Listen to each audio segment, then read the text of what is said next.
When I built this house, I wasn't trying to impress anyone. I didn't care about curb appeal, resale value, or whether the HOA president, Samantha Stewart, approved of my bunker-style walls from 200 feet away. I built it because I've seen what wind does when it's angry, and I had no intention of letting retirement end in a pile of splinters. So, when Hurricane Helena came roaring in off the Gulf like the end of the world, Bay Ridge Shores was crushed in a single night, roofs peeled off power lines, down streets underwater. And my place, not a broken window, not a single loose shingle. That should have been the end of the story. Instead, it was the beginning of something uglier. By the third day, while my generator hummed and I was handing out bottled water to shell-shocked neighbors, Samantha taped a letter to my gate demanding over $10 million and hinting I'd caused the damage by refusing to join her precious HOA. Before I tell you how I tore that nonsense apart, drop your location and local time in the comments and hit subscribe so you don't miss what happens when an HOA Karen picks the wrong house to blame. 3 days after the storm, I walked out to check the mailbox, expecting maybe FEMA pamphlets or a power company notice. Instead, there it was, an envelope laminated against the damp stamped with the Bay Ridge Shores Homeowners Association seal. Inside, I found something so ridiculous it almost made me laugh. A formal invoice demanding $10, 347 0 inches community restoration costs. According to Samantha Stewart, my failure to cooperate with collective disaster protocols had led to disproportionate environmental impact. In plain English, my house survived, so apparently I was responsible for the ones that didn't. I read the thing 3 times trying to make sense of it until the absurdity sank in.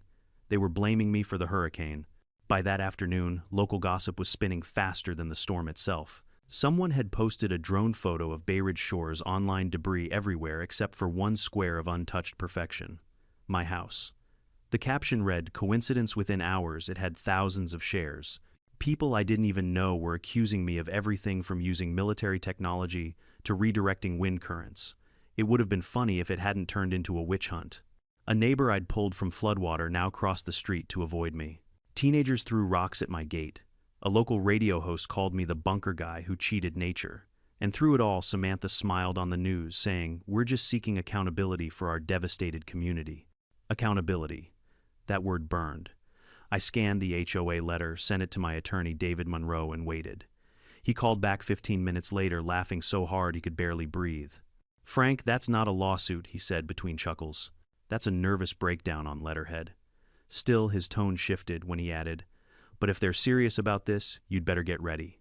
HOAs don't like being embarrassed, and right now you're their humiliation poster boy." That night, I walked through the property with a flashlight, checking for any signs of trespassers. The woods were quiet except for the distant hum of generators and the soft hiss of receding tide.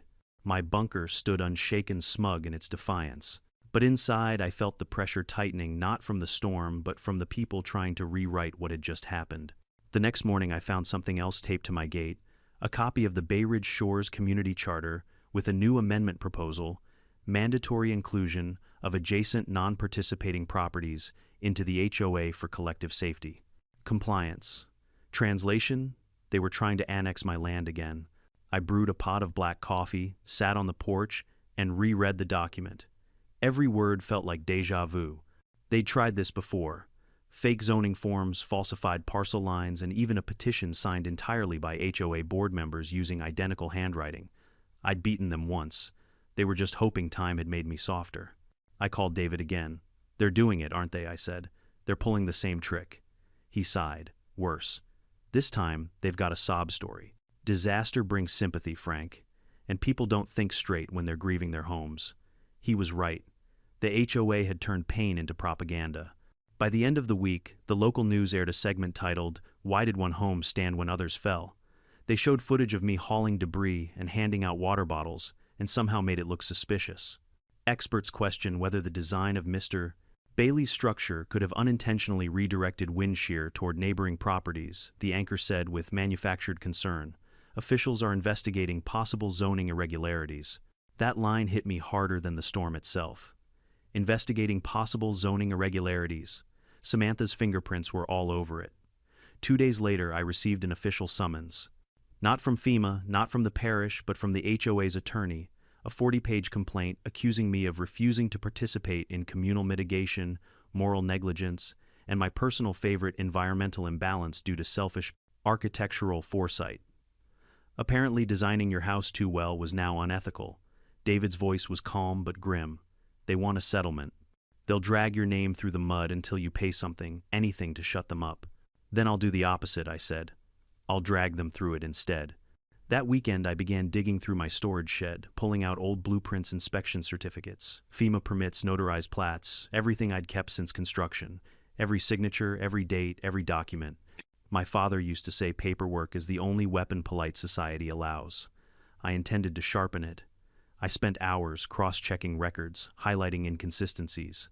My land had been legally exempt from HOA jurisdiction for over 15 years, protected by a recorded covenant. Yet somehow the HOA's post-disaster updated boundary map now showed my property as part of Block C, their domain. Someone had doctored the parish survey again. That night, under the soft hum of my generator, I opened my laptop and began writing an affidavit of my own, a full timeline of every attempt the HOA had made to harass, annex, and intimidate me. I attached scanned copies of letters, screenshots of social media posts, and public statements Samantha had given to the press. By midnight, my inbox pinged with a new email. The sender was anonymous, just a burner address. The subject line read, "They forged more than maps." I hesitated, then clicked. Inside was a single PDF, Bay Ridge Shores Emergency Fund, Q3 allocation report. On the surface, it looked legitimate, but a quick check of Louisiana's insurance filings showed the policy numbers were completely fake. The HOA's disaster fund didn't exist. The next morning, I called David. "Looks like they've been pocketing the premiums," I said. He whistled low. "Now that's criminal. You sit tight, Frank. I'm coming over." When he arrived, we spread the documents across my kitchen table. His expression changed from amusement to something colder, professional, predatory. "This isn't about a grudge anymore," he said. "This is fraud. Wire fraud, insurance fraud, and probably conspiracy if we dig deep enough. We agreed to play it quiet, not go public yet, not until we had more proof." But the next few days brought new fuel to the fire. Local reporters began camping outside my gate. Drones buzzed overhead. Someone even spray-painted "Storm Thief" on my fence. Samantha appeared on TV again, standing in front of the HOA clubhouse, ruins crocodile, tears glistening as she said, "While most of us lost everything, one man stood untouched and refuses to share in our pain." That night, as I watched her performance, the power flickered. The generator kicked in instantly, humming steady as my heartbeat. I stared at the TV screen, at her painted face, at the lies dripping from her voice, and realized something. They weren't just trying to bankrupt me. They were trying to erase me. So I poured another cup of bourbon coffee, opened my laptop, and whispered to myself, "All right, Samantha, let's see how your perfect little kingdom holds up against the truth." By sunrise, I had already filed 3 counterclaims, uploaded 2 affidavits, and sent a preliminary evidence package to the Louisiana State Insurance Commission. The storm might have ended outside, but inside Bay Ridge Shores, a new one was about to begin. It started with whispers and glances. By the second week, it was open hostility. The same neighbors who'd once waved across the fence now slowed their cars just to glare. Some even filmed my property from the street, narrating like amateur reporters. "Look at that place. Not a scratch." One voice sneered in a viral TikTok clip. "He probably built it with FEMA money." Within days, my name, Frank Bailey, was trending in local Facebook groups. Someone posted a side-by-side satellite image of Bay Ridge Shores, my untouched house glowing red amid a field of destruction. The caption, "How convenient." I didn't answer the door anymore. Half the knocks were reporters. The other half were HOA members pretending to check on me. I'd seen that trick before. Samantha Stewart's polite smile always preceded a legal ambush. Still, it amazed me how quickly gratitude turned into suspicion. I had helped pull 2 families from the rubble, loaned my spare generator to an elderly couple, even hosted a temporary charging station in my yard. But good deeds fade fast when fear finds a scapegoat. The next escalation came in the form of a press release. The HOA claimed it had credible evidence that I had modified natural airflow during the storm using unauthorized architectural reinforcements. In plain English, my concrete walls had somehow redirected the wind. The story spread like wildfire. Local news anchors said it with a straight face, calling it the Bay Ridge anomaly. One headline read, "Did one man's house make the hurricane worse?" I wanted to laugh, but the more ridiculous it got, the more dangerous it became. Someone dumped garbage across my driveway. Another night, I found a dead fish nailed to my gate, a swampy little threat straight out of some backwoods mafia playbook. When I called the sheriff, he sighed and said, "Look, mister, Bailey folks are upset. Maybe lay low until things cool off. Lay low, I said. I didn't rob a bank. I just built better walls. That earned me a half-hearted chuckle and a promise to patrol the area. They never did. Meanwhile, David, my lawyer, had gone silent for 2 days, then showed up unannounced, his tie crooked, his eyes fierce. They filed the lawsuit, he said, dropping a thick binder on my kitchen table. For what I asked, he smirked. Existing too effectively. I flipped through the pages. Each accusation was crazier than the last non-compliance with community safety values, willful environmental isolation, psychological harm inflicted through comparative property resilience. That last one nearly made me spit out my coffee. They're saying your house traumatized them, David explained dryly. I rubbed my temples. You're kidding. I wish. Then he added, quieter. But this isn't about money, Frank. They're trying to control the narrative. They lost everything, homes, authority, reputation, and now they need a villain. You're the perfect one. That was the moment I understood. Samantha Stewart didn't want restitution. She wanted revenge. The HOA's PR campaign was a masterpiece of manipulation. Samantha appeared on every news channel within driving distance. She cried during interviews, saying she'd lost her sense of community and that some people chose selfish isolation over collective safety. Her words were measured. Her eyes never blinked. She knew exactly what she was doing, painting herself as the grieving leader betrayed by the lone holdout. By week 3, I couldn't step into town without feeling eyes on me. The local hardware store owner who used to chat about solar panels now muttered, "Guess the storm missed you on purpose." I went home, turned on my security cameras, and poured bourbon straight into my coffee. They wanted me isolated. Fine, I'd play their game. But I wasn't playing defense anymore. That night, I opened a new document on my laptop, Bay Ridge Shores case file, Phase 1 retaliation. First, I gathered every HOA communication since the storm, emails, newsletters, Samantha's statements, even screenshots from their private Facebook group. Thankfully, someone had leaked access. I cataloged every time they mentioned me, every lie they printed. Second, I compiled construction records, proving my home's compliance with Louisiana's toughest hurricane standards. FEMA engineers had signed off twice.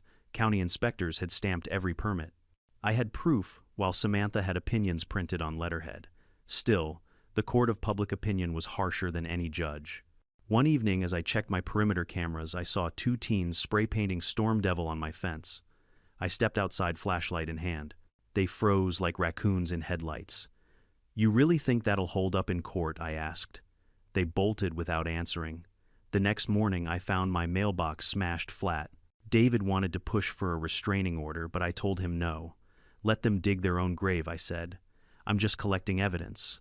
What I didn't tell him was that I'd already started digging figuratively and literally. Behind my shed, buried under a tarp, were boxes of old files, property deeds, land surveys, even audio recordings from my first battle with the HOA back in 2018.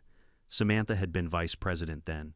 I remembered her exact words during a friendly meeting. "We'll get you annexed one way or another, Mr. Bailey.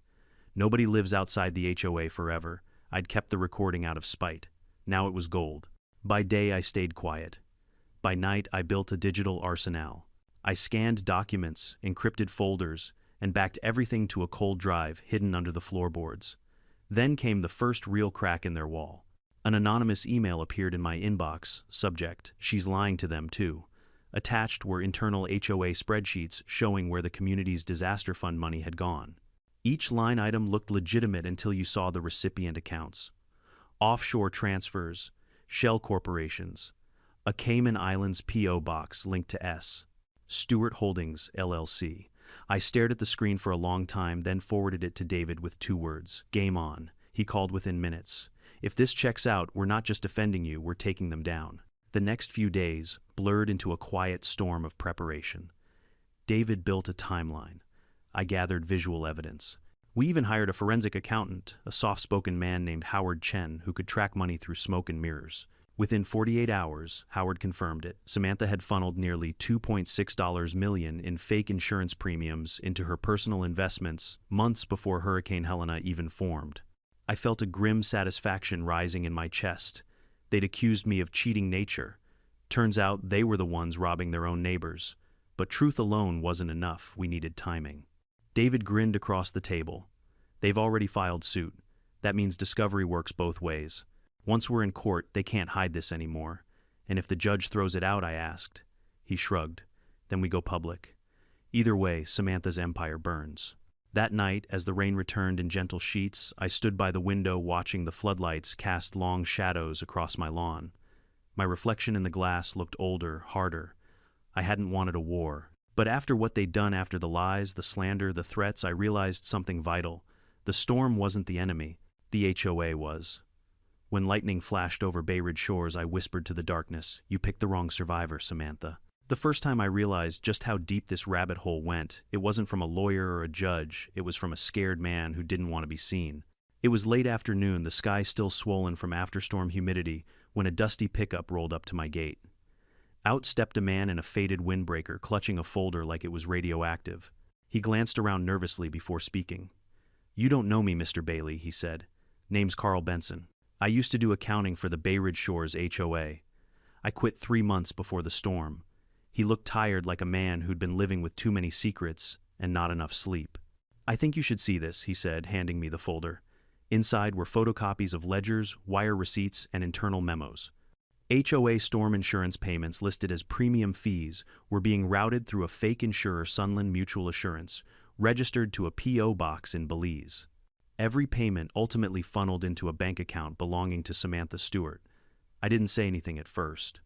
I just stared at the papers while Carl kept talking faster now, like he needed to get it all out before courage ran out. She told us it was just temporary, that the funds were being moved for investment yield. But after the hurricane hit, she told me to shred the backups. I didn't. I kept copies. He looked over his shoulder again, lowering his voice. "They're going to come after you harder, Mr. Bailey. You embarrassed her on TV. You're the only one she can't control." Then he added, almost whispering, "You weren't just a neighbor to her. You were the example she wanted to destroy."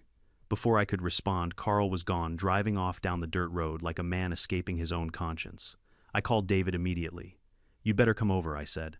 "We've got fuel for the fire." By the time he arrived, I had everything laid out across my kitchen table like a crime board: receipts, charts, post-it notes, connecting names, dates, and shell companies. David's eyes gleamed behind his glasses. "Well," he said slowly, "looks like our HOA president's been busy laundering her neighbor's hope." He flipped through a few pages, smirking. "You realize this is enough to blow their case to pieces?" I nodded. "Good. Let's hand her the shovel." But David wasn't smiling anymore. "Frank, this is bigger than a counterclaim. This is criminal. Fraud, racketeering, probably conspiracy to falsify insurance documentation. We need to be careful. People like her, when cornered, they bite." He was right. The next day, a black SUV idled outside my property for hours. No plates, no driver visible, just sitting there. When I walked toward it, it rolled away, slow tires whispering against gravel. That evening, I checked my security feed and noticed 2 cameras offline cut cables. Someone had been inside the fence. They wanted to rattle me. Instead, they reminded me why I built this house in the first place, for storms, natural or man-made. I spent the next night awake in my shed lights off a thermos of coffee and my shotgun beside me. Somewhere around 2 a.m. I heard the crunch of gravel near the gate. Footsteps. Then silence. When I flicked on the floodlight, the yard lit up like a stage. No one there, just a single envelope hanging from the mailbox. Inside was a USB drive. No note, no label. For a long time, I just stared at it, wondering if this was bait. Finally, I booted up my old offline laptop and plugged it in. There were dozens of files, PDFs, meeting transcripts, emails, one folder labeled Phase 3 Consolidation Plan. Reading through it, my jaw clenched tighter with every page. It wasn't just about me. The entire document detailed a systematic plan to force out non-compliant homeowners by using zoning pressure, moral leverage, and financial exhaustion. The goal: absorb adjacent land to expand HOA-controlled property, effectively turning Bay Ridge Shores into a privatized real estate empire. And at the very top of the org chart, Samantha Stewart, project director. I leaned back in my chair and exhaled slowly. It wasn't paranoia anymore. It was proof. I called David first thing that morning. "Get your coffee ready," I said. "We've got a storm file of our own." By noon, we'd assembled an evidence package thicker than a phone book. David, ever the tactician, divided it into 3 folders. Folder A, fraud and insurance violations. Folder B, annexation and zoning manipulation. Folder C, personal harassment and defamation. He grinned when we finished labeling them. "We're not just defending you anymore, Frank. We're prosecuting them." The plan was simple: file a motion to dismiss their civil suit while simultaneously submitting our findings to the Louisiana Department of Insurance and the Parish Ethics Commission.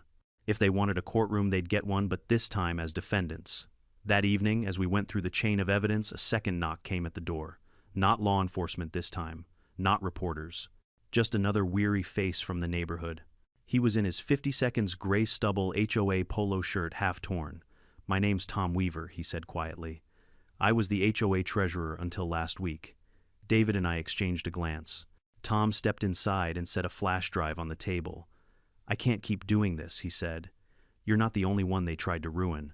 After the hurricane, Samantha told us to redirect the remaining emergency funds to a reconstruction committee. It was a shell company. Her shell company.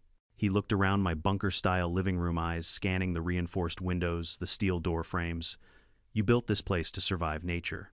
She built hers to survive accountability." He told us everything, the fake invoices, the kickbacks, even the pressure to frame me as the scapegoat. She said if we could prove your house was the problem, FEMA would help pay for repairs. It was never about truth. It was about money. David sat back, stunned.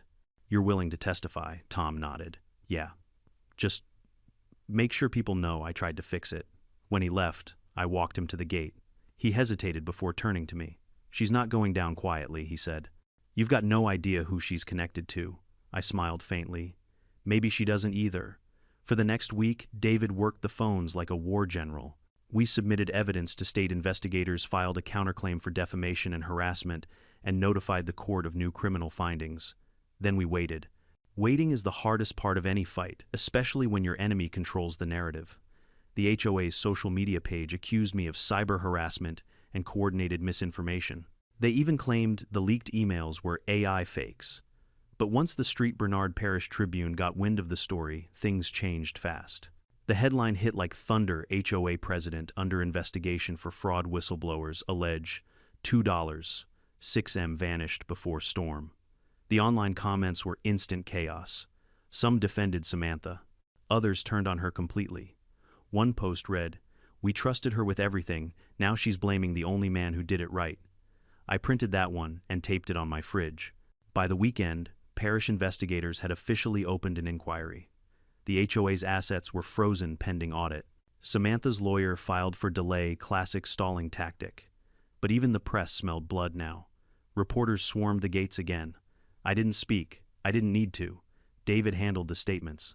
He had that calm, confident smirk that made cameras lean closer. My client's only crime, he said, was being more prepared than the people who tried to control him. That night, I sat on my porch, bourbon in hand, as thunder rolled far off over the Gulf. The air tasted like salt and justice. For the first time since the storm, I felt something close to peace. I'd been accused of manipulating the weather, but the real hurricane was just starting to tear through the people who tried to destroy me. As lightning flashed across the dark horizon, I smiled and muttered to the night, "Your move, Samantha." The morning after the article hit, my property felt quieter than usual, too quiet. No cars idled near the fence, no drones hovered overhead. For the first time in weeks, Bay Ridge Shores seemed to hold its breath. That's when I knew Samantha Stewart wasn't retreating, she was recalculating. David always said predators go silent before they strike again. I believed him, but I didn't expect her next move to arrive at my doorstep disguised as a confession. It was near dusk when I heard a knock, 3 short taps, like someone too nervous to commit to a full knock. I opened the door to find a man standing there, middle-aged, rain dripping off his baseball cap. He looked like he hadn't slept in days. "Mr. Bailey," he asked. His voice was hoarse, anxious. "I'm Thomas Briggs. I used to be the HOA's treasurer." That name made my stomach tighten. David had mentioned it once during our investigation, an uncooperative witness who'd vanished right after the audits began. "Used to be?" I asked, stepping aside. He nodded and entered cautiously, glancing around my concrete bunker as if expecting Samantha herself to burst through the window. He held a small black flash drive between his fingers like a weapon. "I shouldn't be here," he said, "but I can't keep living with it. You were right, they forged everything." I gestured for him to sit. He didn't. His hands trembled as he set the flash drive on the table. Samantha told us the money transfers were insurance reimbursements, but it was all a front. Offshore accounts, crypto wallets, even false FEMA grants. I signed some of the paperwork myself under her direction. He swallowed hard, his voice cracking. She said it was just bookkeeping. Then after the storm, she told us to delete every trace of the transfers. When I hesitated, she reminded me I'd already signed everything. Said if the feds came knocking, she'd tell them it was all my idea. I poured him a glass of water. You've got proof. He nodded toward the drive. Emails, meeting recordings, wire confirmations. You'll want to see the one from last July, she called it, Phase 3 consolidation. She planned to take over every property that didn't conform to her HOA's standards, starting with yours. I leaned back, exhaling. I'd seen those words before from the anonymous USB weeks earlier. You're saying that plan was real, Thomas gave a bitter laugh. Real enough that she paid a zoning official to redraw the county boundary. Your land was labeled annexation eligible in their internal reports. David's warning echoed in my head. They bite when cornered. She's not just a fraud, Frank Thomas said quietly. She's dangerous. He stood up, wiped his hands on his jeans.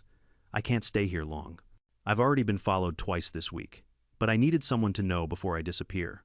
I asked him one last question as he reached for the door. Why tell me now? He hesitated. His eyes looked hollow but resolute. Because you were the only one who didn't join her. You proved we could say no, and that scared her more than any storm. Then he was gone, driving off into the humid night, leaving the faint scent of rain and guilt behind him. I called David immediately. He arrived within an hour, still wearing his tie from court. We loaded the flash drive into my laptop.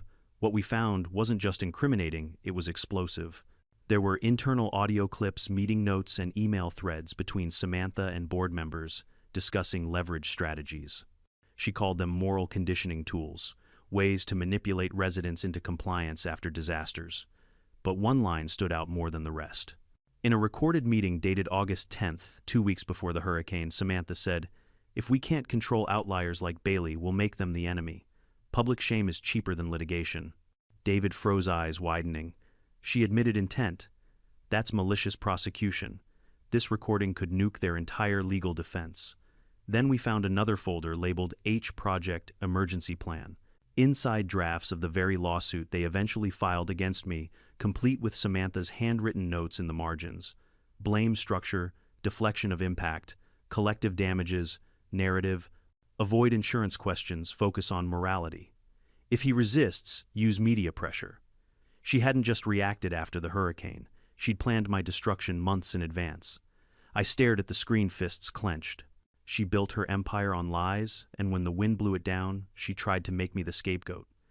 David grinned like a man smelling blood. Then let's give her the storm she asked for. The next morning, we filed a motion to expand our counterclaim. It wasn't just about defamation anymore. It was racketeering, fraudulent misrepresentation, malicious prosecution, and conspiracy to defraud homeowners. The judge approved a discovery hearing within the week. But Samantha wasn't the kind of person to wait quietly for judgment. That same evening, a news leak surfaced. A local paper published excerpts from a supposedly confidential HOA report, accusing me of possible tampering with municipal power lines. They were accusing me of sabotaging the neighborhood's electricity during the storm. David nearly broke his pen when he read it. They're doubling down. She's using the same smear tactic, just new lies. I leaned forward, my voice calm but steady. Good. The louder she gets, the more desperate she looks. What she didn't know was that the investigation had already shifted. Parish officials were subpoenaing HOA bank records, and according to David's contact inside the state insurance office, Samantha's name was now officially under review for federal fraud. For a few nights, I could almost feel her unraveling like distant thunder building behind calm skies. A few days later, another letter arrived. But this one wasn't from Samantha, it was from Thomas Briggs. Inside was a single line, handwritten in ink. They know I talked to you. I'm leaving the state. Use the evidence. Don't let her bury it. There was no return address. I read it twice, then folded it neatly and placed it inside the same file labeled Phase 3. That night, I sat outside under the faint hum of my generator. The crickets were louder than usual, the air thick with the smell of pine and distant saltwater. I thought about Thomas, how guilt had driven him to betray his own boss, how courage sometimes came too late. Then my security monitor beeped. A vehicle had pulled up near the property line. It wasn't the sheriff. It wasn't a neighbor. It was a black sedan with tinted windows, headlights off. I didn't move. Just watched through the infrared camera as a figure stepped out, stood still for nearly a minute, then got back in and drove away. No note this time. No envelope. Just a message, we're still watching. The next morning, I walked the property and found something wedged under the fence, post an old HOA brochure. On it, someone had written in red marker, "You should have joined when you had the chance." I tore it in half and burned it right there in the fire pit. When I called David, he didn't even sound surprised. She's scared, he said. When people like Samantha lose control, they lash out. But the law is closing in. He was right. Later that week, the parish DA officially opened a criminal case. Investigators raided the HOA's temporary office, seizing hard drives and financial records. Word spread fast. Samantha had gone into hiding. But before she vanished, she sent one last email to every homeowner. Don't be fooled by Bailey's lies. He's the reason we've lost everything. The reply chain underneath told the real story, angry, betrayed neighbors finally turning on her. You stole from us. You lied. You let us drown. It was over. She just didn't know it yet. That night I poured 2 glasses of bourbon in my shed, one for me, one for the ghost of Thomas Briggs. I looked at the laminated injunction order still hanging on the wall from years back, the one that said the HOA had no legal authority over my land. And beneath it I pinned the newest letter, the subpoena notice for Samantha Stewart's financial records. The sound of justice in paper form. I raised my glass to the empty room and whispered, "You started this storm, Samantha. Now you get to drown in it." Outside thunder rolled again. But this time it didn't scare me. I'd already survived worse. Courtrooms smell like bleach, fear, and paperwork. The kind of place where people try to look righteous while secretly praying their lies sound rehearsed enough. I'd been in my share of hearings over the years, pilot disputes, zoning nonsense, but never anything like this. This wasn't a trial anymore. It was an execution, and the HOA had built the gallows for themselves. David and I walked in through the side door. He looked like a man going into battle, sharp suit, calm eyes, and the faint grin of someone holding a royal flush. I wore what I always did, clean jeans, a button-up, and the quiet confidence of someone who had nothing left to lose. The room was packed. Every surviving resident of Bay Ridge Shores had shown up, curiosity and resentment mixing like gasoline and spark. 3 HOA attorneys sat at the plaintiff's table in identical navy suits, whispering like synchronized snakes. And behind them, Samantha Stewart finally unmasked in person. She didn't look like the poised community leader from the news anymore. Her makeup was gone, her hair hastily tied back, her eyes sharp and jittery. When she spotted me, she smiled, a brittle, venomous thing that said, "You don't belong here." The judge, an older woman named Judge Harris, gave the gavel a single, tired knock. This hearing she began is to determine whether Bay Ridge Shores HOA has standing to pursue damages against Mr. Bailey and whether counterclaims regarding harassment, defamation, and fraudulent activity shall proceed. David rose smoothly. Your Honor, we'll be brief. The plaintiff's entire case is built on fiction. We intend to prove not only that Mr. Bailey had no legal obligation to this HOA, but that the association itself engaged in deliberate financial fraud and media defamation to conceal embezzlement. He motioned to the clerk, who wheeled in a cart stacked with binders and sealed envelopes. Exhibit A through G, Your Honor. The HOA's lead attorney, a younger man trying too hard to sound authoritative, stood up and cleared his throat. Objection: preliminary exhibits have not been authenticated. They've been pre-cleared by discovery order. David cut him off. You might recall signing it. A ripple of laughter swept through the gallery. Even the judge's lips twitched. David took a breath and started the story from the beginning. Calm, deliberate, devastating. He walked the court through the timeline. The hurricane, the absurd $10 million invoice, the forged boundary maps, and the online smear campaign, accusing me of deflecting a Category 5 storm with structural selfishness. Then came the turning point. He opened a folder and held up a printed email. Exhibit D, internal correspondence between Samantha Stewart and former HOA treasurer Thomas Briggs, dated August 10th, 2 weeks before the storm. The subject line reads, Containment Strategy for Outlier Properties. He read aloud, If Bailey's home survives, we frame it as non-participation negligence. Public pressure will force compliance. Morality over legality always wins in optics. Gasps filled the courtroom. Samantha's lawyers whispered frantically. Judge Harris leaned forward, eyes narrowing. Is this email authenticated, verified through metadata, and corroborated by Mr. Briggs's deposition? David replied. The same deposition where he confessed to signing falsified insurance certificates under Miss Stewart's direction. He let that hang in the air before sliding another folder onto the table. Exhibit E, bank records showing $2.6 million in HOA insurance funds diverted to an offshore account, S. Stewart Holdings, LLC. The audience murmured louder. One of the HOA members in the back actually stood up and shouted, You stole from us, before being silenced by the bailiff. Samantha's lawyers scrambled to respond. The lead one rose, sweating through his collar. Your Honor, we dispute the relevance of these claims. Judge Harris cut him off. Counselor, your client's financial integrity is the foundation of this case. If these documents are genuine, they are absolutely relevant. Continue, Mr. Monroe. David's grin widened slightly. He picked up one last piece of evidence, a small USB drive. And finally, Your Honor, we have an audio recording obtained via anonymous whistleblower. It contains Miss Stewart's own voice discussing strategy for post-storm litigation. Samantha's lawyer shouted, "Objection! Illegally obtained Louisiana is a one-party consent state," David said flatly, "and the chain of custody has been verified." The judge nodded. "Play it."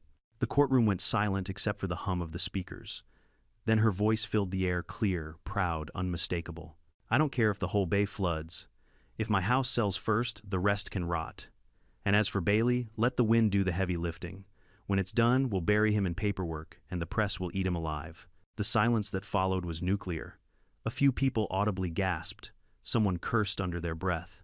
Samantha went pale. Her attorneys looked like they wanted to evaporate. David waited a beat before turning to the judge. "Your Honor, this is not the voice of a community servant. This is the voice of someone orchestrating fraud and harassment for profit."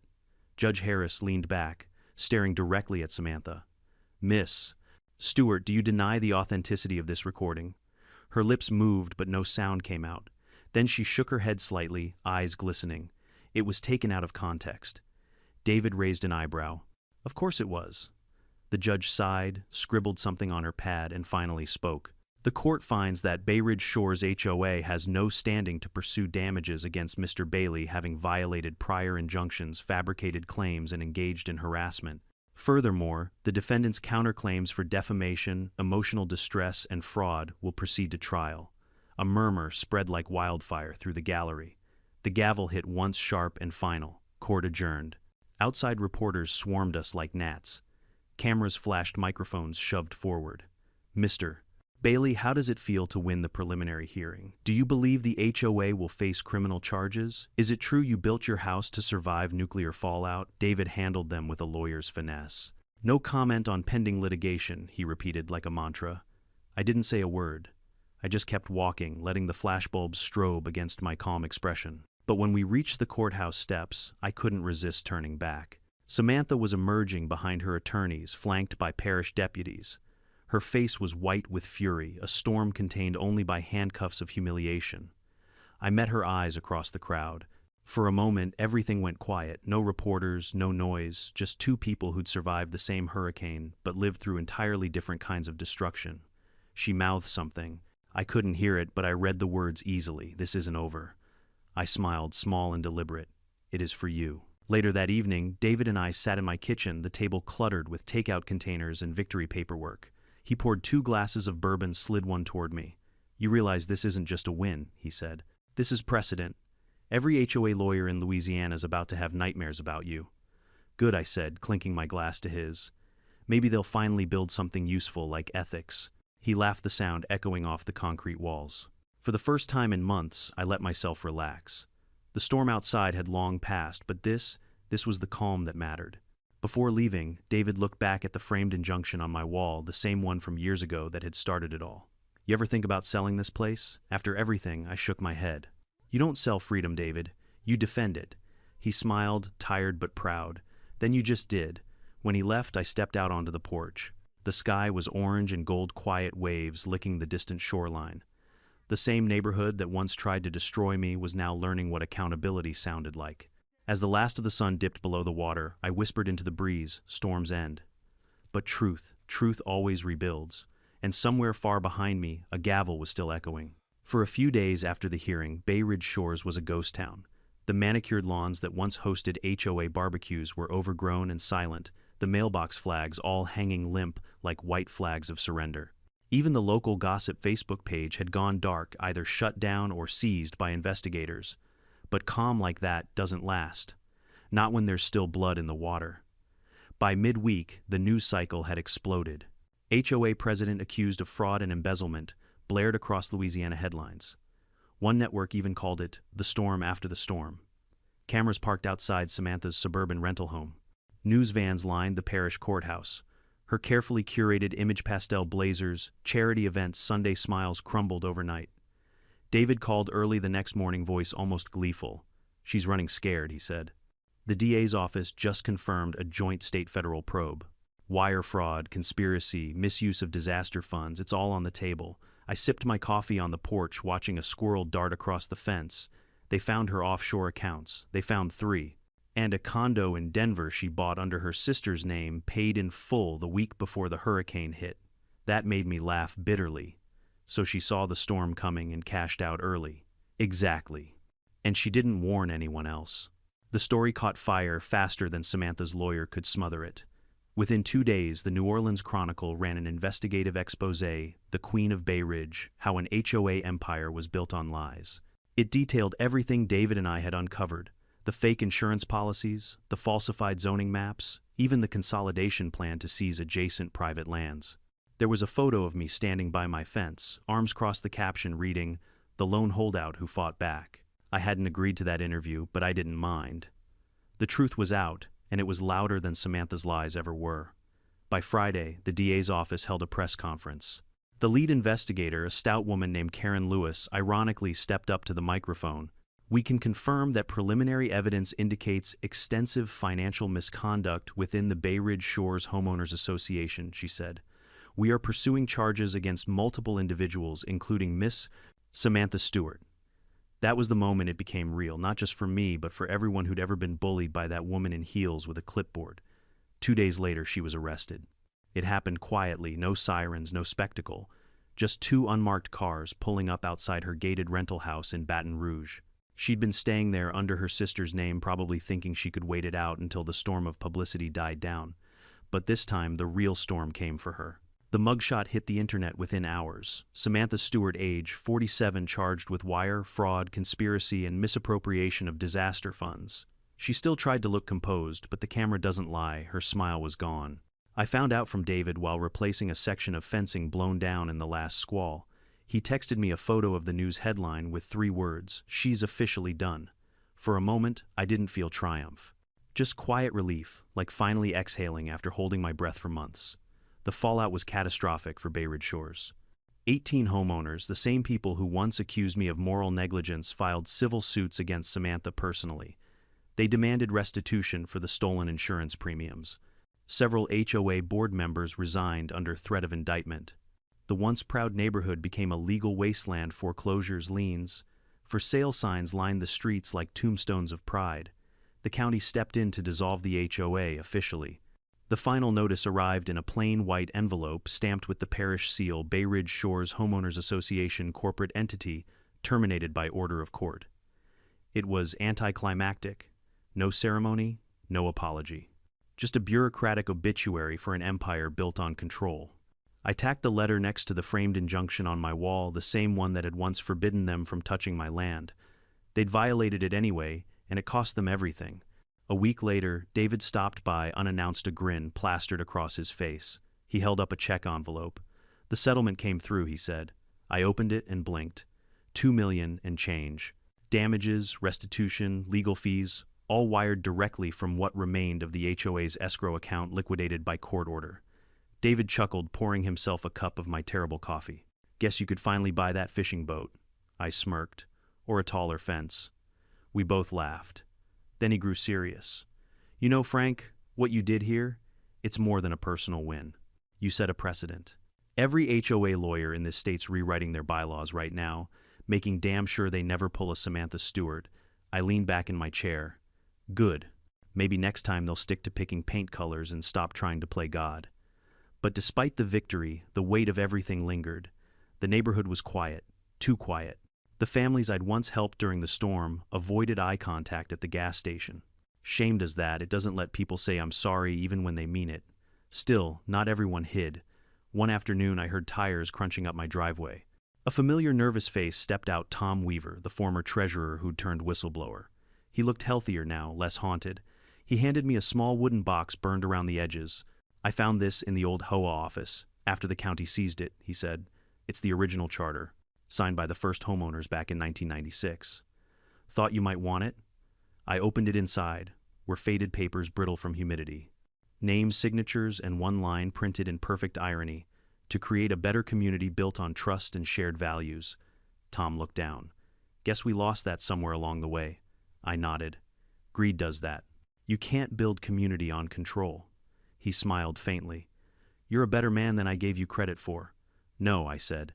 I just had thicker walls. When he left, I burned the charter in my fire pit, watching the ashes swirl up into the humid dusk. That night, my phone buzzed again, another journalist, another interview request. I ignored it like all the others. I wasn't interested in being a headline anymore.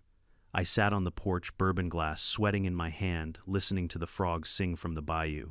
The wind that once carried destruction now felt like peace. Sometimes I thought about Samantha, not with anger, but with something closer to pity. She'd built her life on rules, fines, and fear, mistaking control for power. And when the real storm came, she learned what every control freak eventually does. The world doesn't ask for permission to change. The next morning, I installed a new sign at the gate. Heavy steel laser-cut letters, private property. Not a member of any HOA trespassers will be photographed, reported, and publicly mocked. The last part was a joke, mostly. A few neighbors drove by that day. One or two honked their horns, maybe out of apology. I waved back. The world had turned right side up again, and for the first time in a long while I felt like I could breathe. When David called that evening to toast the end of an era, I told him the truth. It's not the end, I said. It's just a warning. Some people build for beauty, others build for survival, but me, I built for storms. He laughed, and you outlasted every one of them. As I hung up, the sky glowed with the orange of another Louisiana sunset. The wind whispered through the cypress trees, gentle but firm, as if nature herself was nodding in approval. I raised my glass toward the fading light. Here's to the next storm, I said softly, and to being ready when it comes. And somewhere out there, far beyond the ruined subdivision, the echo of justice rolled like distant thunder. When the official letter arrived, it didn't come in a gold seal or with any ceremony. It was plain white paper folded twice, stamped with the parish insignia. The heading read simply, Notice of Dissolution, Bay Ridge Shores Homeowners Association Incorporated. After years of legal warfare headlines and hostility, that single line ended everything. No press conferences, no apologies, just bureaucratic death by ink. I sat at the kitchen table reading it twice. Then I laughed. It wasn't a triumphant laugh. It was the sound of disbelief. How something so monstrous could die so quietly. When I walked outside, the neighborhood was unrecognizable. The once perfectly planned community was now a patchwork of decay and humility. The welcome sign, a proud HOA community, had been spray-painted with one word in red wass. Most of the homes stood empty. Some families had moved out to escape the chaos, others foreclosed under the weight of legal fees and unpaid assessments. A few holdouts stayed living in half-repaired shells, too proud or too broke to leave. And yet the silence felt cleaner than it ever had. 2 weeks later, county trucks rolled into Bay Ridge Shores like pallbearers. They backed up to the old HOA Community Center, a beige building that used to host Samantha Stewart's mandatory community meetings. Now officials in white gloves carried out boxes of records, hard drives, and file cabinets wrapped in evidence tape. Cameras from the local news station captured every minute. I watched from my property line, coffee mug in hand. The irony wasn't lost on me. The same board members who once fined me for unsightly yard clutter had their own files dragged out like garbage. When one of the county officers noticed me, he lifted a hand. "Mr. Bailey," he called, "you might want to keep your mailbox locked. You're going to get a lot of letters. Reporters, maybe lawyers, maybe folks wanting to thank you." "Thanks," I said, "but I'm not looking for fans." He grinned. "You might not have a choice." That night, the Bayou Gazette published a front-page article titled, "The Fall of Bay Ridge Shores, How One Man's Refusal Exposed the System." They called me the last independent. The story detailed everything, the fake insurance, the illegal annexation Samantha's offshore accounts, and even the viral video of her courtroom breakdown. Apparently, someone in the gallery had filmed the moment her voice cracked under the weight of her own recording. The piece ended with a quote from David: "He didn't build a fortress. He built proof that freedom still has foundations." I clipped that line out of the paper and stuck it on my fridge. Not for pride, just as a reminder of how far a little stubbornness could go when backed by truth and concrete walls. But the aftermath wasn't all clean. A few days later, a group of former HOA members drove up my road, 2 women and a man in a pickup full of busted yard signs. They parked at the edge of my property and waved awkwardly. I didn't invite them in. I just leaned against my fence and waited. The man, probably mid-40 seconds, cleared his throat. "Mr. Bailey, we wanted to say sorry. For everything. We believed her. We thought you were the reason the insurance didn't come through." I nodded silent. The younger woman stepped forward, clutching a soggy binder. She made us feel like we were protecting our homes. We didn't realize we were just protecting her. Her voice cracked. I could tell she'd lost more than money, probably her sense of trust. I said what I'd been holding in for months. You didn't fail because you trusted her. You failed because you stopped trusting yourselves. They stood there for a moment, then placed the binder on the fence post. It was labeled Community Archives. Inside were the original HOA bylaws, faded pages of neighborly intentions turned into weapons of control. When they drove off, I carried the binder to the fire pit and tossed it in. The flames licked up the paper fast, curling the edges like dead leaves. That was the last trace of Bay Ridge Shore's authority gone in smoke. Life after the HOA was quieter, though not entirely peaceful. The media kept trying to turn my story into a parable about one man against the system. I ignored them all. I wasn't a symbol. I was just someone who wanted to be left alone. Still, there were ripples. David called one morning with a chuckle in his voice. "You've started a trend, Frank." "Oh." 3 other HOAs across the state are facing audits now.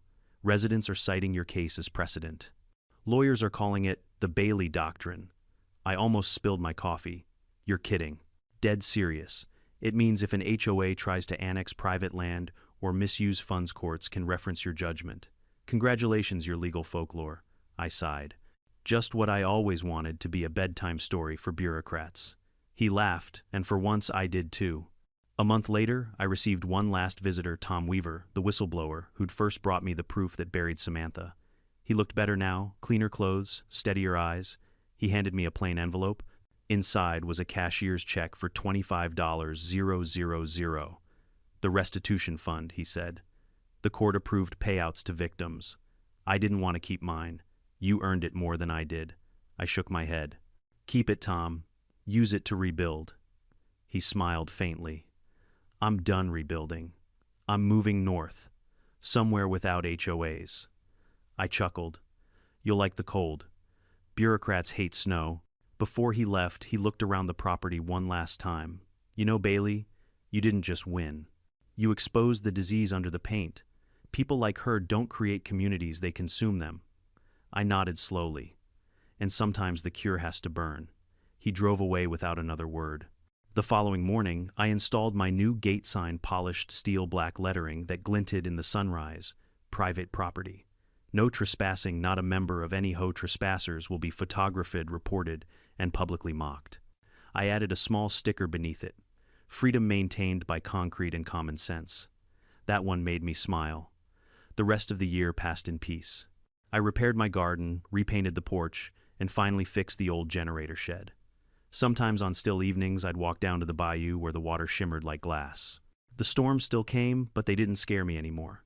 Because this time, when the wind rose, it wasn't carrying lawsuits or lies. It was just weather, honest, inevitable, and temporary. And as the first drops of a new rain began to fall, I stood there with my hands in my pockets, watching it sweep across the empty neighborhood where an empire once stood. No more meetings, no more fines, no more community compliance. Just nature, gravity, and the kind of silence you can only earn after surviving both hurricanes and human arrogance. That night, I wrote a single line in my journal before turning in "Freedom isn't given, it's reinforced." I closed the book, turned off the lights, and listened as the rain tapped against my steel shutters, a lullaby for a man who had finally truly outlasted the storm. It was nearly 3 months after the HOA's official dissolution when I heard the knock. Not the kind that demands entry, but the kind that hesitates 3 light taps and a pause, like someone asking for forgiveness more than permission. When I opened the door, I didn't recognize him at first. The man standing there looked older, leaner, his once expensive shirt wrinkled and his eyes hollow. Then I realized it was Thomas Briggs, the former treasurer who had vanished after testifying. He was holding something in his hands, a small, charred wooden box. "Frank," he said quietly, voice coarse from disuse. "I wasn't sure if I should come back. But this," he lifted the box slightly, "belongs to you now." I stepped aside without a word. He entered slowly, as if afraid my house might judge him too. He set the box on the kitchen table, the same one where David and I had once spread out every scrap of evidence that buried Samantha Stewart and her empire. "What's in it?" I asked. "The original HOA charter," he said. "Found it when they cleared out the old office. It's what started everything, before the greed, before the lies." He slid the lid open. Inside, the paper was scorched and curled, water-stained from the hurricane and the chaos that followed. Across the top, printed in fading ink, was the line, To build a community where neighbors protect one another. The irony cut deep. Thomas gave a small, broken laugh. You know, back then, I actually believed that line. We all did. We thought we were building something better. But somewhere along the way, protecting turned into controlling. Samantha just perfected the corruption we'd already started. He ran a trembling hand through his hair. I signed every fraudulent report she told me to. I convinced good people to hand over their savings because I trusted her. He paused, eyes wet, and I trusted myself too much. I said nothing for a moment. Just listened to the slow tick of the wall clock, the sound of guilt unraveling itself in real time. Finally, I said, "You did the right thing in the end. You came forward." He looked up sharply. "Yeah, after the damage was done, after people lost their homes." His voice cracked, and the guilt poured out like floodwater. "She told me we were helping them, said the storm fund would rebuild the neighborhood faster than FEMA. But every month I watched her transfer money out of the account, and I didn't stop her. I was too scared to lose my job, my house, my place." He laughed bitterly. "You ever realize how small that word sounds once it costs you your soul?" I poured him a glass of bourbon and slid it across the table. "You're not the first person to mistake silence for safety." He took it with shaking hands. "You ever think maybe we deserve the storm?" I looked out the window. The bayou shimmered under a golden afternoon light, calm and indifferent. "No," I said. "But sometimes storms give people the endings they wouldn't have the courage to write themselves." Thomas stared at me It was nearly 3 months after the HOA's official dissolution when I heard the knock. Not the kind that demands entry, but the kind that hesitates 3 light taps and a pause, like someone asking for forgiveness more than permission.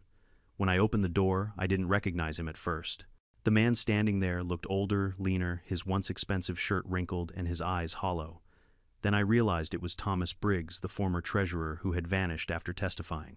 He was holding something in his hands, a small, charred wooden box. "Frank," he said quietly, voice coarse from disuse. "I wasn't sure if I should come back, but this," he lifted the box, "slightly belongs to you now." I stepped aside without a word. He entered slowly, as if afraid my house might judge him too. He set the box on the kitchen table, the same one where David and I had once spread out every scrap of evidence that buried Samantha Stewart and her empire. "What's in it?" I asked. "The original HOA charter," he said. "Found it when they cleared out the old office. It's what started everything, before the greed, before the lies." He slid the lid open. Inside the paper was scorched and curled water stained from the hurricane and the chaos that followed. Across the top, printed in fading ink, was the line, "To build a community where neighbors protect one another." The irony cut deep. Thomas gave a small, broken laugh. "You know, back then I actually believed that line. We all did. We thought we were building something better. But somewhere along the way, protecting turned into controlling. Samantha just perfected the corruption we'd already started." He ran a trembling hand through his hair. "I signed every fraudulent report she told me to. I convinced good people to hand over their savings because I trusted her." He paused, eyes wet. "And I trusted myself too much." I said nothing for a moment. Just listened to the slow tick of the wall clock, the sound of guilt unraveling itself in real time. Finally, I said, "You did the right thing in the end. You came forward." He looked up sharply. "Yeah, after the damage was done, after people lost their homes." His voice cracked, and the guilt poured out like floodwater. "She told me we were helping them, said the storm fund would rebuild the neighborhood faster than FEMA. But every month I watched her transfer money out of the account, and I didn't stop her. I was too scared to lose my job, my house, my place." He laughed bitterly. "You ever realize how small that word sounds once it costs you your soul?" I poured him a glass of bourbon and slid it across the table. "You're not the first person to mistake silence for safety." He took it with shaking hands. "You ever think maybe we deserve the storm?" I looked out the window. The bayou shimmered under a golden afternoon light, calm and indifferent. "No," I said. "But sometimes storms give people the endings they wouldn't have the courage to write themselves." Thomas stared at me for a long moment, then nodded slowly. "I came here to tell you something else, Frank. You weren't the only one on her list." That caught my attention. "What do you mean?" He reached into his jacket pocket and pulled out a folded sheet of paper. It was a printed map marked with circles in red ink. She called it Phase 4, properties targeted for acquisition after yours. She was planning to expand Bay Ridge shores all the way to the county line, one annexation at a time. Each landowner was labeled either amenable or resistant. I unfolded it on the table. There were 6 other names. 2 of them were families I recognized, people who'd lived quietly along the bayou for generations. She used the storm as leverage, Thomas continued. She was going to force them out under collective safety compliance. You were just the test case. Once she proved she could crush you, the rest would have fallen like dominoes. The room felt suddenly smaller, the air thicker. I thought about those families, the farmers, the retirees, the quiet folks who never wanted trouble. People like me. And then I realized my fight hadn't just been about one property. It had been a dam holding back an entire tide of corruption. Thomas must have read it in my face because he smiled weakly. You stopped her, Frank. You saved more than just your land. You saved people who'll never even know your name. I exhaled slowly. I didn't do it for that, I know, he said. That's why it mattered. Later we stepped out to the porch. The sun was low, and the cicadas were starting their evening chorus. He looked out toward the bayou glass still in his hand. You ever think about leaving, he asked. Just selling this place, starting over somewhere that doesn't remind you of all this? I smiled faintly. This house was built to last longer than the people who tried to tear it down. Leaving would mean they still have power over me. He nodded, eyes distant. I wish I had your kind of peace. It's not peace, I said. It's maintenance. He chuckled. You talk like an engineer. 30 years flying planes over the Gulf will do that. You learn that stability isn't natural, it's earned. Every bolt, every brace, every decision matters. Thomas swirled the last of his drink. You think people like Samantha ever understand that? No, I said. Because they think control and stability are the same thing. But they're opposites. He stared at me for a while longer, then stood. I'm heading west. Colorado maybe. Somewhere quiet. Somewhere I can't hear the word bylaws again. I smiled. You'll like the mountains. Storms come and go fast up there. He nodded. Take care of yourself, Frank. And thank you for reminding me what integrity looks like. He left the wooden box on the porch as he walked away. That night I sat alone by the fire pit. The air smelled of ash and magnolia. I took the box in my hands, studied the faded signatures, the hopeful scrawls of people who once believed in something pure. Then I set it in the fire. The paper curled in blackened smoke, rising like a ghost, freed from the weight of its own pretense. I watched until the last ember went dark. For a moment, I felt something I hadn't in a long time, not anger, not triumph, but release. When the fire died, I went inside and poured another drink. The clock ticked softly, and through the thick walls, I could hear the faint murmur of rain beginning to fall again outside. I looked up at the framed injunction on my wall, my old symbol of defiance, and realized it meant something different now. It wasn't just a reminder of what I'd fought against. It was a monument to what survived when arrogance met consequence. I raised my glass to the quiet, to the storm, I said softly, and to everyone it washed clean. The thunder answered from far away like applause carried by the wind. That was the last time I ever saw Thomas Briggs. But sometimes when the rain comes heavy at night and the bayou swells, I think about that burned charter and the men and women who once thought control could build community. They forgot the one rule nature never does. Everything built on fear eventually collapses. And me, I just learned to build stronger foundations. The months that followed were quiet. Too quiet almost. Bay Ridge Shores no longer existed, but its ghost lingered in the half-collapsed fences, the empty mailboxes, and the eerie silence of a place that once believed rules could substitute for decency. My own life settled into a rhythm. Mornings spent tending to my garden. Afternoons repairing the storm shutters I didn't need anymore but kept out of habit. Evenings on the porch with a glass of bourbon and the cicadas singing their slow Louisiana hymns. Then one late afternoon, a stranger came walking up the gravel road. She was young, maybe early 30s, tan blazer, notebook in hand, eyes sharp with that mix of curiosity and ambition that only journalists have. Mr. Bailey, she said politely, I know you've turned down every interview request, but I'm not here for a headline. I just want the truth. I almost laughed. The truth. People had written so many versions of my story already. The man who sued the hurricane, the HOA slayer, the last free neighbor. But none of them understood it. They thought it was about revenge. It wasn't. It was about survival. Still, there was something honest in her tone. So I invited her in. We sat on the porch, the sky orange with sunset. She asked about the storm, about Samantha Stewart, about the court case that had made national news. I answered in pieces the parts that mattered. Not the drama, not the lawsuits, but the choices behind them. Finally, she leaned forward. How did your house survive when every other home fell? I looked out toward the bayou where the water shimmered calm and endless. Because I didn't build it to impress anyone, I said. I built it to last. To outlive arrogance, greed, and wind. She wrote that down carefully, but I could tell she was listening beyond the words. And what about the HOA? She asked quietly. Do you think they ever meant well? I thought about Thomas Briggs, about the burned charter, about the neighbors who had finally apologized. Maybe I said, at first, but good intentions rot fast when watered with power. They forgot the difference between protecting a neighborhood and owning it. We talked until the sun dipped below the horizon and the first stars came out. Before leaving, she asked one last question. What would you say to people living under HOAs now, the ones who feel trapped? I smiled. Remember this, you don't need permission to live free. You just need the courage to say no and the proof to back it up. She nodded, thanked me, and walked back down the road. Her car disappeared around the bend, leaving only the sound of crickets and the hum of my generator. I sat there for a while longer, listening to the soft whisper of the wind through the pines. The air smelled clean, no paperwork, no politics, no pretense, just freedom. Then I raised my glass to the quiet sky and said softly, storms come to reveal what's weak, not to destroy what's strong. And for the first time since Hurricane Helena, I felt the peace I'd built all those years ago finally settle in my bones. Some people think storms are punishments. But the truth is, storms are mirrors.